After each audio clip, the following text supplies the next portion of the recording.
नमस्कार, आप देख रहे हैं ABPL न्यूज़ और मैं हूं आपके साथ मोहम्मद उवैस। अक्सर वो लोग जो भारत में बहुत ही गर्मी वाले इलाकों में रहते हैं वो अक्सर एक ही बात कहते हैं कि चलो नैनीताल घूम कर आते हैं।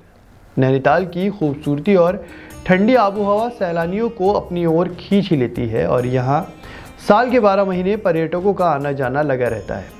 लेकिन ये बहुत ही कम लोग जानते हैं कि सरोवर नगरी का नाम नैनीताल कैसे पड़ा और इसका प्राचीन नाम क्या था। तो चलिए आज अपनी इस खास पेशकश में आपको नैनीताल के इतिहास और उसके नाम से जुड़ी कुछ रोचक बातें बताते हैं। कुछ इतिहासकार मानते हैं कि सन 1841 में अंग्रेज खोजकर्ता पीटर बैरन ने नैनीताल शहर की खोज की और इस खूबसूरत शहर के बारे में दुनिया को बताया। इसके बाद यहाँ बसासत शुरू हुई। साल 1862 में अंग्रेजी हुकूमत में नैनीताल को नॉर्थ वेस्टर्न प्रोविंस की ग्रीष्मकालीन राजधानी घोषित किया और साथ ही इसे छोटी विलायत का दर्जा भी दिया गया। लेकिन भले ही नैनीताल 1841 में पूरी दुनिया के सामने आया हो, लेकिन इससे पहले भी इसे पवित्र भूमि माना जाता था।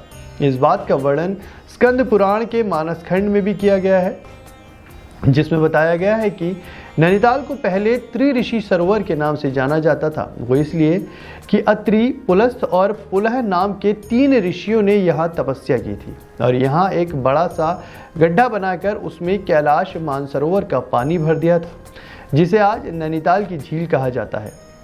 मान्यता है कि आज भी नैनी झील में नहाने से मानसरोवर जैसा ही पुण्य मिलता है।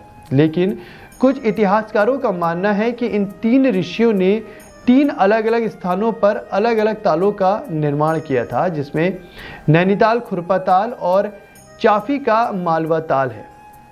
ये 3 ही वो हैं जिन्हें त्रिऋषि सरोवर होने का गौरव प्राप्त है। साथ ही विश्वविख्यात शक्तिपीठ नैना देवी मंदिर लोगों के लिए आस्था का केंद्र है।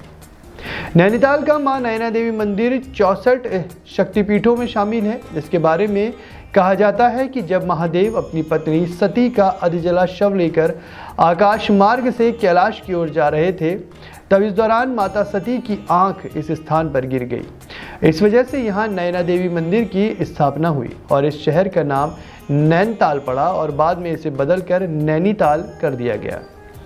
नैनीताल की ताल की बनावट भी अगर देखी जाए तो ये आंख की आकृति का ताल है। लेकिन नैनीताल की ताल की कहानी चाहे जो भी हो, पर यहाँ लोग हमेशा यहाँ नैना देवी की पूजा अर्चना के लिए आते रहते थे। कुमाऊं का इतिहास अगर देखा जाए तो सैकड़ों वर्षों तक इस ताल की जानकारी बाहर के लोगों को न हो सकी और ये क्षेत्र छोटे छोटे थोकदारों के अधीन होता रहा। नैनीताल के इलाके में भी थोकदार थे, जिनकी इस इलाके में काफ़ी ज़मीनें और गांव थे।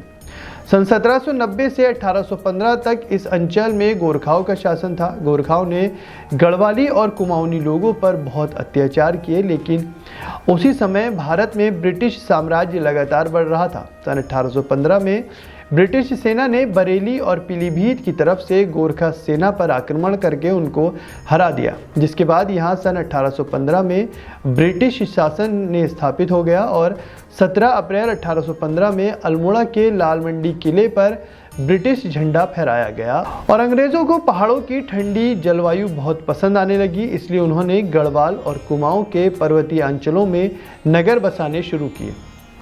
उस समय अल्मोड़ा अंग्रेज़ों की पसंदीदा सैरगाह हुआ करता था। एक अंग्रेज़ व्यापारी पी बैरन को पर्वतीय अंचल में घूमने का बहुत शौक था। केदारनाथ और बद्रीनाथ की यात्रा करने के बाद बैरन कुमाऊं की ओर चला आया। बैरन ने शेर का डांडा को पार कर नैनीताल की झील तक पहुंचने में कामयाब हुआ और यहाँ की सुंदरता देखकर हैरान हो गया और 1841 में नैनीताल दुनिया के सामने आया। दरअसल पी बैरन पिलग्रिम नाम से अपने यात्रा का विवरण कई अखबारों में भेजता था। बैरन ने अपनी बद्रीनाथ केदारनाथ की यात्रा का वर्णन भी बहुत ही सुंदर शब्दों में लिखा है। 14 नवंबर सन 1841 को कलकत्ता के इंग्लिश मैन नाम के अखबार में सबसे पहले नैनीताल की खोज की खबर छपी थी। बाद में आगरा अखबार में भी इस बारे में पूरी जानकारी दी गई और सन 1844 में किताब के रूप में इस स्थान का विवरण पहली बार प्रकाश में आया था। बैरन नैनीताल के इस अंचल के सौंदर्य से इतना प्रभावित हुआ कि उसने सारे इलाके को खरीदने का फैसला कर लिया। बाद में ईस्ट इंडिया कंपनी ने इस सारे क्षेत्र को अपने अधिकार में ले लिया। सन 1842 के बाद से ही नैनीताल एक ऐसा नगर बना कि सिर्फ देश में ही नहीं बल्कि विदेशों में भी इसकी सुंदरता की धाक जम गई। उत्तर प्रदेश के गवर्नर का गर्मियों का निवास भी नैनीताल में ही हुआ करता था। 6 महीने के लिए उत्तर प्रदेश के सभी सचिवालय नैनीताल आते थे और आज तक नैनीताल की खूबसूरती हजारों लोगों को हर साल अपनी तरफ खींच कर ले आती है।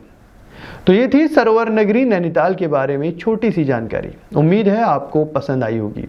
तो इसी तरह की और भी रोचक जानकारियां हम आपके लिए लाते रहेंगे। तब तक आप बने रहिए ABPL न्यूज़ के साथ और हमारे YouTube चैनल को सब्सक्राइब जरूर करें। नमस्कार।